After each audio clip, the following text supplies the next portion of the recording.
Hi, welcome back to Class 3, where you finally learn how to buy, own, control, and use Bitcurrency. This is where you get your hands dirty, so to speak, and begin your hands-on exploration of a new world of internet money. I applaud you for your wisdom, your fortitude, and your patience to reach this point with me. This is Mark.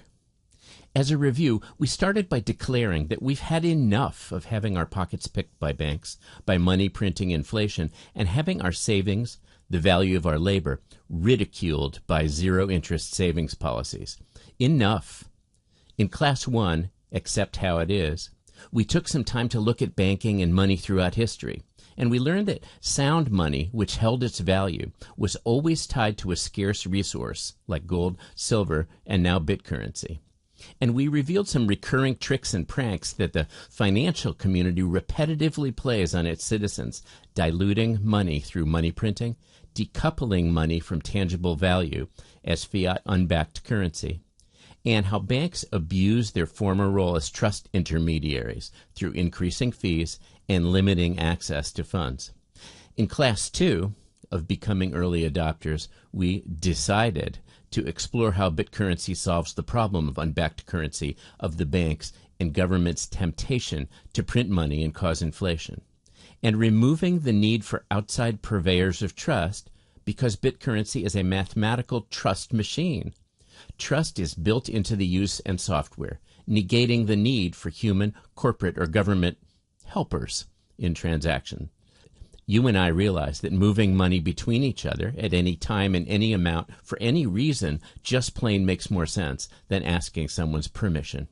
We don't need permission to text or to email, and each of us should be in control of and responsible for handling our own money.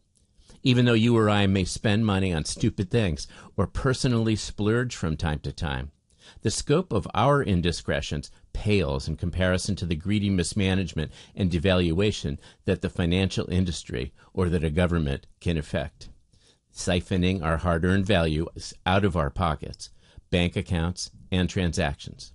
So today, we learn the basics of taking back our power, control, and responsibility.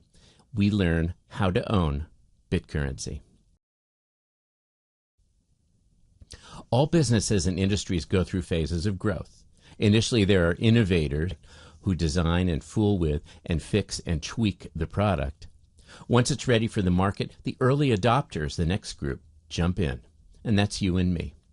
As 2018 begins, we'll cross over from the innovator stage to early adopters in Bitcurrency.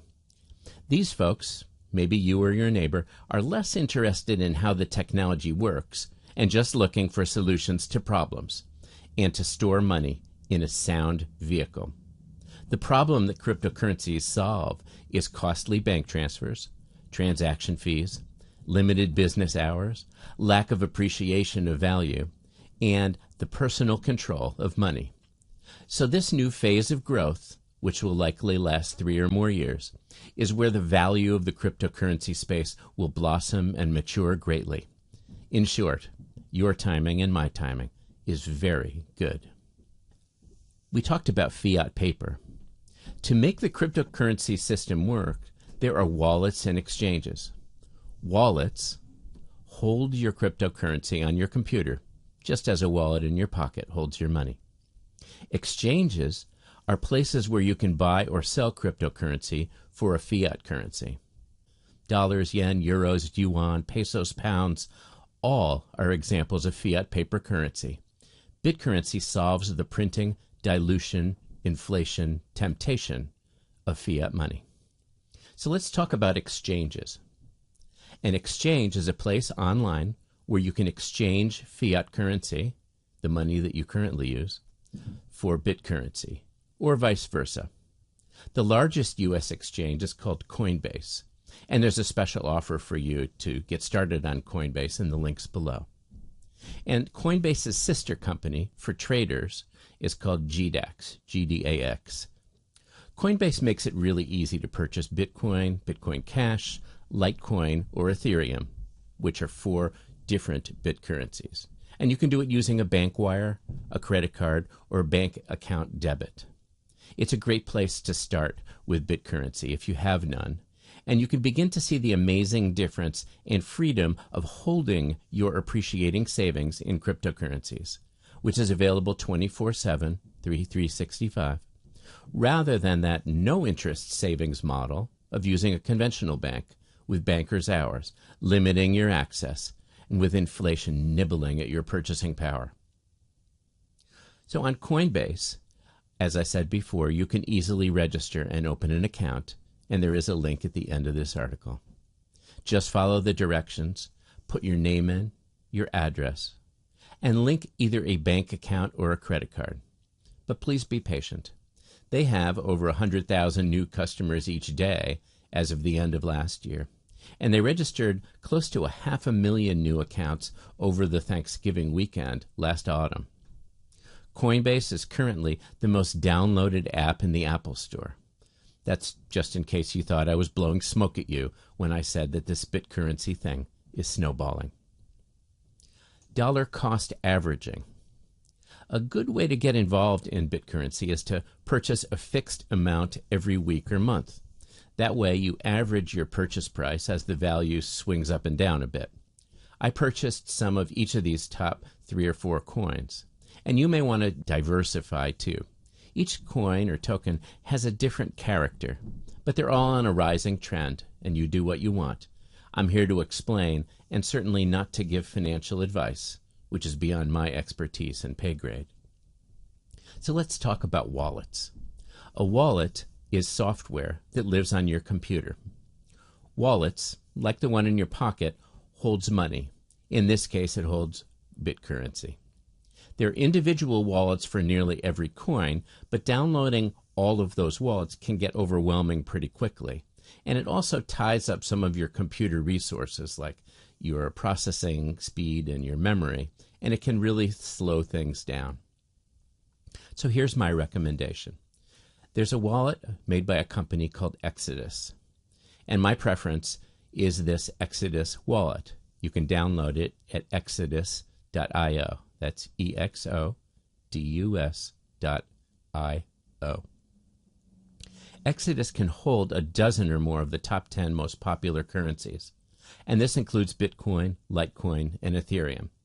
For me, it's easy, simple, one-stop shopping, and I suggest it for you. And as a bonus, it goes online every few seconds, and it updates the current price. So that means that you can see on one screen right in front of you on your computer what you own and its current value. And this will help you to ask what I call the pressing question sooner. Why do I have any of my money in the bank earning nothing? Exodus Wallet also has another nice feature. It lets you exchange between Bitcurrencies. Now this is different from an online exchange that we talked about earlier, like Coinbase, that converts Bitcurrency and fiat money back and forth. That kind of exchange is a sort of on-ramp or off-ramp into and out of the world of Bitcurrency. Exodus exists solely on one side in the Bitcurrency world. So there you can exchange between different types of Bitcurrency, let's say Litecoin and Bitcoin, by pressing a button. That's really nice. Sometimes you want to move some of your holdings among different coins. But please be aware that exchanging or transferring does incur some fees so that you, I call it leaking, a little bit of value every time you convert things. As of this time in 2018, also, Bitcoin is a little bit overwhelmed. It's the coin in the news, so you'll find that their transaction fees are temporarily high, and their transaction times could be a little slower than others. The other coins, however, are usually well below 0.5% in fees. When you hold the cryptocurrency, you have more than just a bank account. You actually have a bank. Early Bitcoin users didn't really pay much attention to their wallets because Bitcoin only cost pennies or dollars, and it seemed like play money. People junked computers that sometimes had Bitcoin wallets on them holding hundreds or thousands of Bitcoins, and these were forever lost. Down the road, we'll talk about securing your wallet with a strong password, which is not the same one you use for anything else, and with some safety net phrases that can help you recreate your wallet on a new computer if you should have to do that. Without these, you're out of luck. With the freedom of cryptocurrency, of Bitcurrency, comes the personal responsibility of managing your own money. You see, your computer doesn't actually hold any cryptocurrency, but your wallet holds something just as important called your private key. That is the way that you access your account to send and receive coins. It can be thought of as the keys to your castle. Bottom line, use your wallet with respect. It is your bank on your computer, and you alone are responsible for it. There's no calling customer service to reset a password or to unlock a locked account. The wallet has many features to protect you, but you need to be serious about it. In Exodus, there's a backup section where you can set a strong password to log in, as well as a passphrase of words to help you recover a lost or compromised wallet. Don't skip over these steps. Remember, this isn't your banking account. This is your own private bank. So in summary, we learned in this class that exchanges are on and off ramps to exchange fiat paper money, like dollars and euros, for Bitcurrency. And a wallet is a holder of Bitcurrency that lives on your computer to give you control over your coins. Although the exchanges have wallets built into them by necessity, once you've purchased your coins, transfer them from the exchange, like Coinbase, to your own personal control, to your own wallet. There is nothing like you having control of your own stuff. So now you have it, the basics, the foundations of using Bitcurrency. In our next lesson, P, we're going to practice, and we'll give you some practical tools now that you actually own some Bitcurrency. Some tools to help you stay safe, to avoid some pitfalls, and to be able to back up your wallets. As a reminder, I gave a gift of Bitcurrency to many family members during the holidays last year.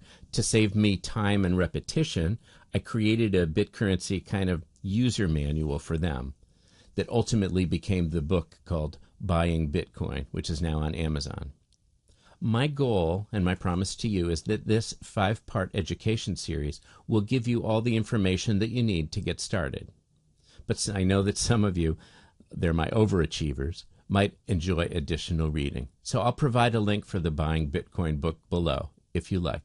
For just a few bucks, you can receive the paperback or the Kindle edition. I also welcome and appreciate your support of my work.